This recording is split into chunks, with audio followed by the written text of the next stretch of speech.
Welcome to the Ports Garrison. Please like, subscribe, and share. Thank you. Greetings and welcome to the Ports Garrison. I am your host, Phil DePort, and I thank you for taking the time to stop, to click, to check out what's going on inside the garrison.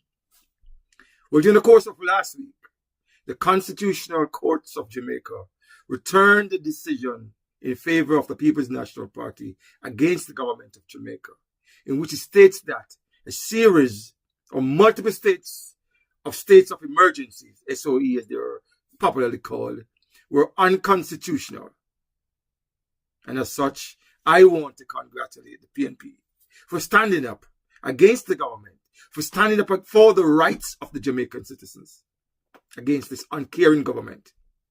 And again, as I said, I want to thank them.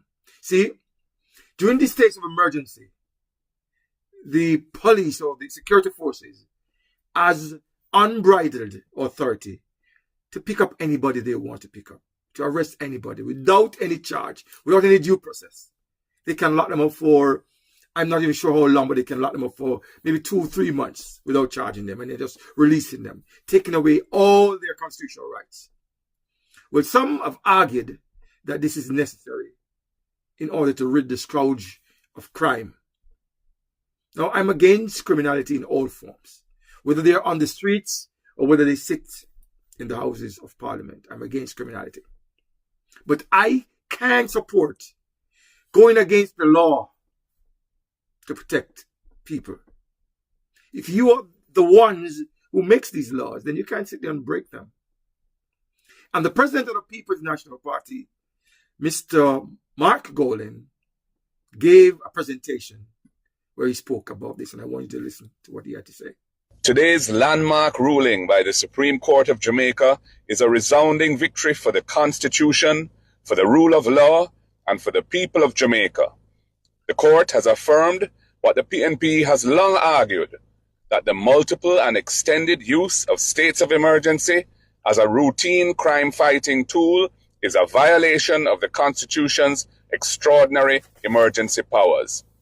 The government's unprecedented declaration of 24 states of emergency over the period 2018 through 2023 represented a sustained abuse of an extraordinary executive power under the Constitution and a dangerous erosion of the rights and freedoms of the Jamaican people.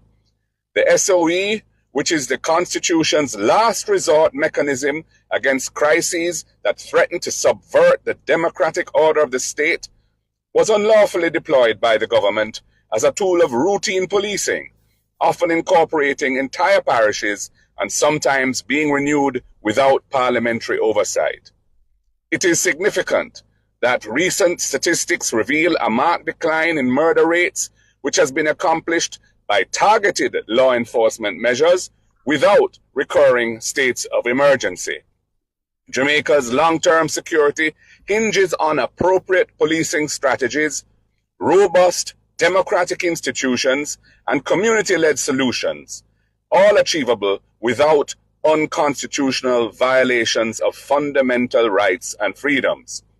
The court's decision reinforces that no government is permitted to suspend freedoms under the guise of public safety without meeting the constitutional safeguards of necessity, proportionality, and parliamentary accountability.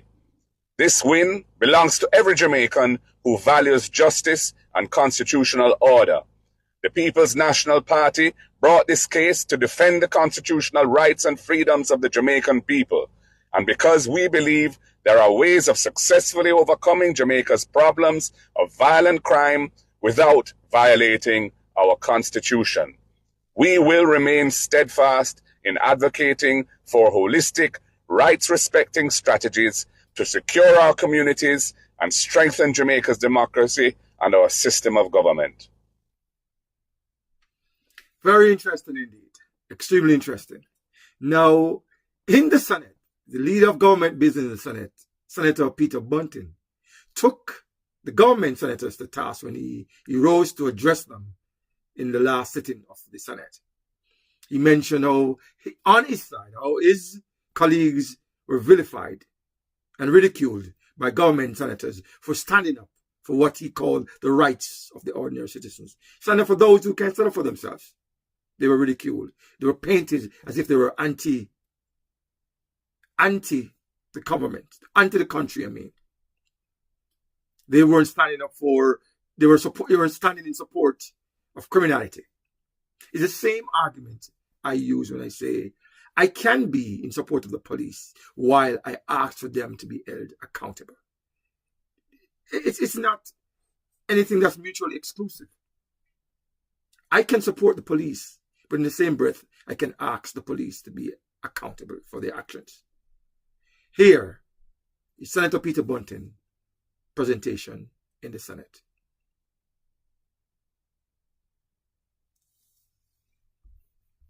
Thank you, Mr. President. Mr. President, the bill we're debating today is about encouraging investment and incentives for investment.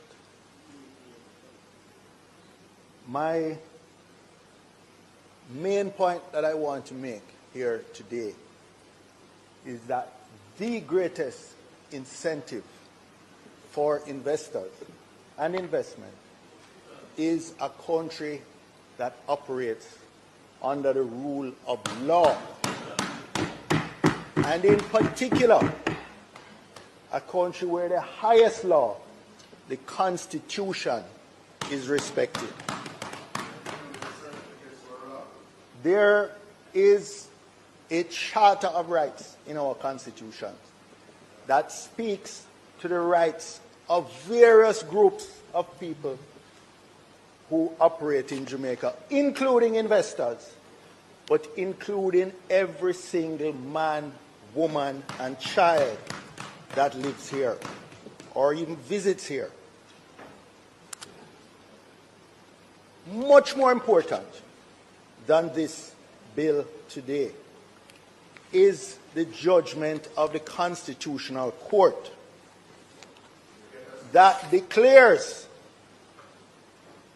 that the proclamations made by the Governor General between January 2018 and February 2023, by which he declared the states of emergency in various unspecified communities in Jamaica, were not made for any purpose specified in Section 20 of the Constitution. That the proclamations made by the Governor General were not demonstrably justified in a free and democratic society and were therefore inconsistent with the Constitution and void. That the proclamations made by the Governor General on November 15th, December 6th, and December 28th, 2022, by which he declared states of emergency in various unspecified communities in Jamaica, constituted a breach of the doctrine of separation of powers. I want to start by commending all those who have had the courage to bring legal challenges to those unconstitutional measures brought by that government. I want to salute my colleague senators who were pilloried and abused in this chamber in the most vulgar and personal way by our colleagues on the other side. For doing what? For standing for the rights of the people and standing up for the Constitution of this country. You should all be ashamed here today. You should be ashamed here today. And if any of you have a little decency, hold on, I need to find what the president did say.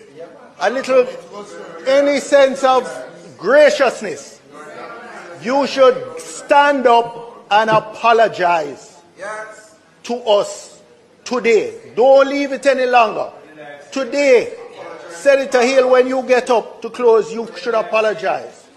This judgment today has shown that no regime which wants to bully, which wishes to bully whether parliament or civil servants or the judiciary will get away with it.